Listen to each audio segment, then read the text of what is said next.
दिनांक 20 दिसंबर 2024 को एक नीलगाय का सेमारी गांव के पास अज्ञात वाहन से एक्सीडेंट हो गया, जिसकी वजह से उसके पिछले हिस्से में गंभीर चोट लगने के कारण वो अब खड़ी नहीं हो सकती। गांव वालों की सहायता से चंदा इकट्ठा कर इसको उदयपुर जंगलात के ऑफिस में ले जाया गया, जहां पर उन्होंने कहा कि इसको सरकारी अस्पताल में ले जाएं। फिर इसको सरकारी अस्पताल में ले जाया गया, जहां पर उन्होंने कहा कि इसको यहां पर भर्ती नहीं कर सकते, आप इसको जंगलात वालों को सौंप दीजिए। फिर इसको जंगलात के दफ्तर में ले जाया गया, जहां पर उन्होंने कई डॉक्टर को कॉल लगाया, परंतु किसी भी डॉक्टर ने कॉल नहीं उठाया। इसके बाद जगपाल सिंह द्वारा रेंजर से बात की गई, जिस पर रेंजर ने कहा कि आप इसको अपनी गौशाला में ले जाइए, हम वहीं पर इसके लिए डॉक्टर की सुविधा और इसको खड़ा करने के लिए मशीन की सुविधा कर देंगे, और इसके रोज के खाने पीने की सुविधा भी हमारे द्वारा कराई जाएगी। इसके बाद जगपाल सिंह द्वारा इस नीलगाय को श्री कृष्ण गौशाला सेमारी में लाया गया, जहां पर जगपाल सिंह और उनके बेटे के द्वारा इसकी सेवा की जा रही है। परंतु वन विभाग की तरफ से ना तो अभी तक कोई सुविधा उपलब्ध कराई गई है, न ही किसी डॉक्टर को भेजा गया।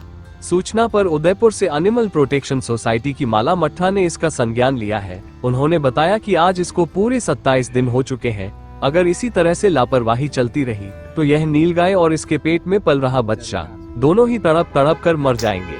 तो हमारी यही अपील है कि इस नीलगाय को सुविधा उपलब्ध कराई जाए, जिससे कि यह और इसका बच्चा दोनों मौत के मुंह से बाहर आ सके।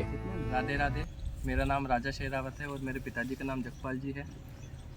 पिछले ही 20 दिसंबर को इस नीलगाय का एक्सीडेंट हुआ था, जिसमें इसके पिछले हिस्से में चोट लगी है और इसके शायद रीढ़ की हड्डी में चोट है, जिस वजह से ये खड़ी नहीं हो सकती है।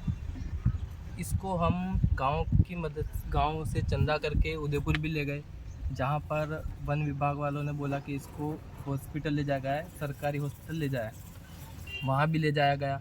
उन्होंने मना कर दिया कि हम इसको यहाँ पर भर्ती नहीं कर सकते, और हमने फिर जंगलात वालों से फिर से बात की। उन्होंने कहा कि इसको आप अपनी गौशाला में ले जाइए, जहाँ पर हम इसकी सुविधा करा देंगे।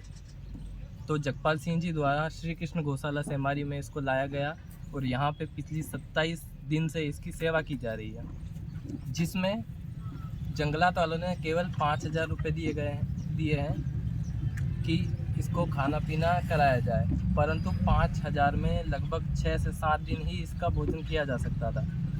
और हम इसको पिछले 27 दिन से अपनी तरफ से ही इसको भोजन वगैरह करा रहे हैं, परंतु बिना मशीन के ये खड़ी नहीं हो सकती है।